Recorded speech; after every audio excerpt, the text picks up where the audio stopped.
Oke bosku, selamat datang kembali di channel saya Astama Fuad. Di video kali ini, di kesempatan kali ini saya akan mencoba menjawab beberapa pertanyaan yang melalui komen di YouTube, komentar di TikTok atau DM Instagram ya, yaitu tentang perbedaan jalur di soket throttle body Sonic dan CBOL.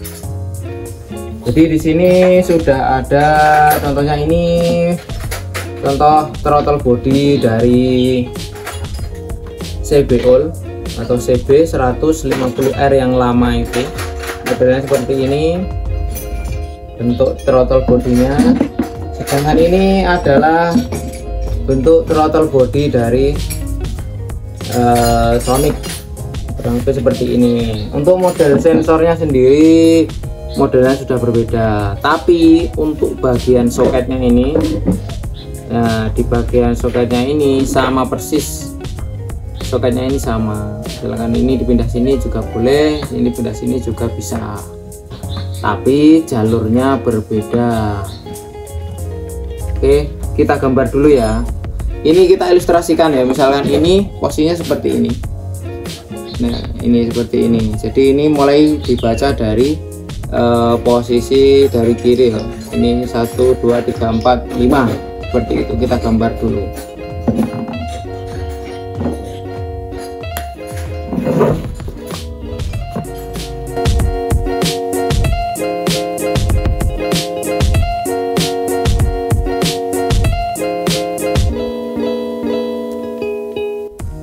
Oke bosku, untuk model soketnya model isi kabel 5 seperti ini ya. Cuma sebagai contohnya ini bukan kabel, bukan soket ori, jadi warnanya ini bukan warna asli dari soket ini. Jadi di Sonic dan di CBOL juga warnanya itu ada beberapa perbedaan ya bosku. Jadi kita di sini patokannya di posisi saja, bukan di warna kabelnya. Soalnya nanti jika ketemu dengan kabel yang sudah modif atau kabel yang satu warna, jadi kita tidak bingung.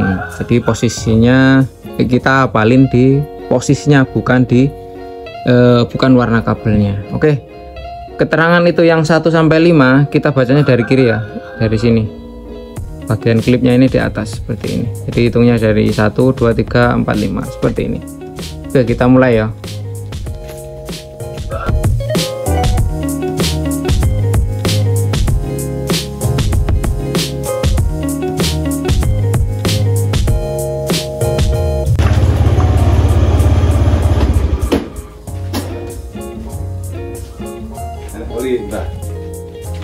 Oli nopo?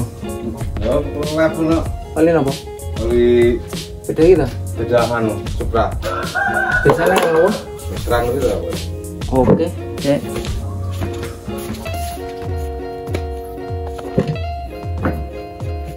Oke bosku, mari kita bahas. Jadi untuk soket nomor 1 ini, jika di Sonic ini MAP, nomor 2 nya 5 volt, nomor 3 nya TPS, nomor 4 nya masa 5 volt, nomor 5 nya IAT.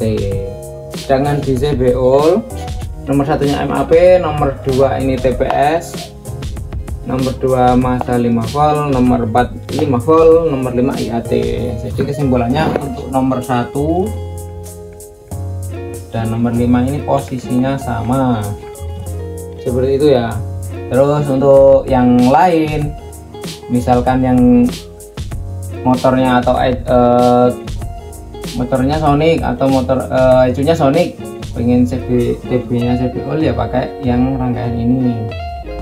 Dan sebaliknya, misalkan ecunya CBOL tapi pengen throttle body Sonic ya kurang lebih seperti ini, sama saja, cuma di penempatannya berbeda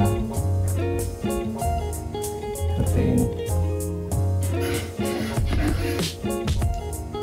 Jangan dibalik. Jika dibalik apa yang terjadi? Ya tidak berfungsi. Jadi intinya dari throttle body itu kasih sinyal 5 volt dan masa 5 volt ke throttle bodinya. Jadi nanti dia kasih laporan balik ke MAP kasih sensor laporan ke ECU, TPS kasih laporan, IAT juga kasih laporan, kurang lebih seperti itu saja. Jadi mudah-mudahan ini bisa menjawab ya Bosku. Jadi ini karena sensornya ini jadi satu di throttle body, jadi urutannya seperti ini. Sebenarnya jika sensornya ini dipisah, MAP sendiri, TPS sendiri, IAT sendiri, itu jalurnya beda-beda. Jadi sebenarnya MAP membutuhkan 5 volt dan masa 5 volt, TPS membutuhkan 5 volt dan masa 5 volt juga, sedangkan IAT hanya membutuhkan masa 5 volt saja. Jadi ini MAP 3 kabel, TPS 3 kabel, dan IAT 2 kabel. Mari kita gambarkan. Ini hanya bentuk ilustrasi dari throttle body Sonic atau CBR ini jalurnya ya. Terus apakah ada yang sensornya itu sendiri-sendiri? Ada, dulu pernah ada di motor J1 Jepang ya istilahnya, dulu pas zaman balap di berapa ya, itu ada J1 Jepang. Jadi throttle sensor throttle bodinya itu sendiri-sendiri. Jadi sensor TPS sendiri, MAP nya itu sendiri, IAT nya sendiri. Jadi dulu di throttle body itu hanya ada sensor TPS. Terus untuk MAP nya itu diambilkan dari intake manifold, dibor, kasih lubang kayak buat keran bensin itu dikasih selang termasuk ke sensor MAP. Waktu itu kalau nggak salah sensor MAP nya sama dengan MAP nya Honda Jazz ya, 3 kabel. Sedangkan IAT itu dulu ditaruh di depan throttle body sini, jadi di sini 2 kabel. Jadi saya gambarkan dulu jalurnya, siapa tahu untuk bosku-bosku atau teman-teman yang dapat pasien atau ada throttle body yang pisah, itu saya gambarkan dulu seperti apa. Oke, sudah selesai ya, kita hapus dulu.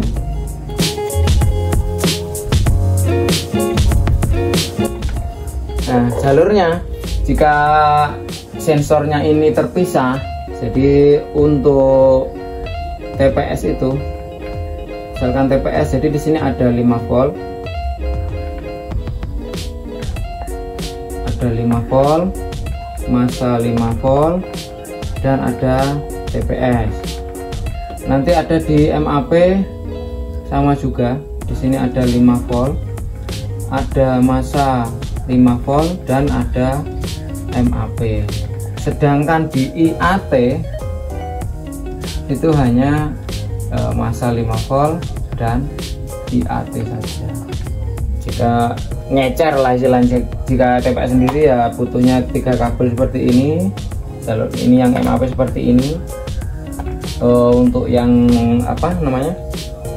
IAT hanya 2 kabel. Jika pengen modifikasi yang dapatnya throttle body yang hanya ada sensor TPS seperti Honda Beat, Vario, itu kan hanya 3 kabel, hanya sensor TPS saja.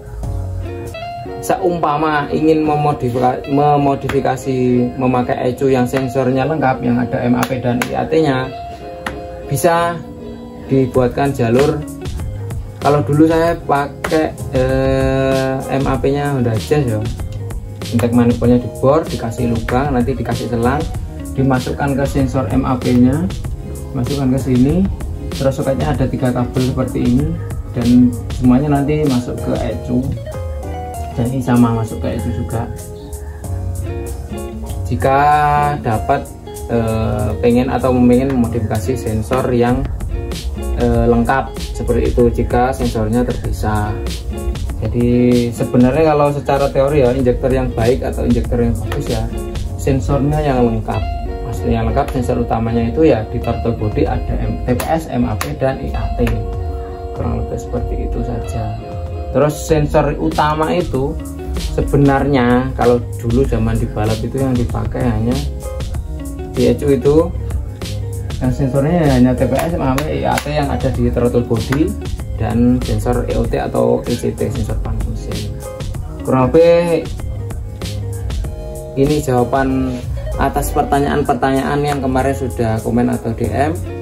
Mudah-mudahan bisa menjawab pertanyaan, dan ini tadi hanya tambahan saja, hanya untuk sharing-sharing saja setahu saya atau sepengalaman saya. Jadi terima kasih sudah menonton, mudah-mudahan video ini bermanfaat dan saya ucapkan banyak terima kasih.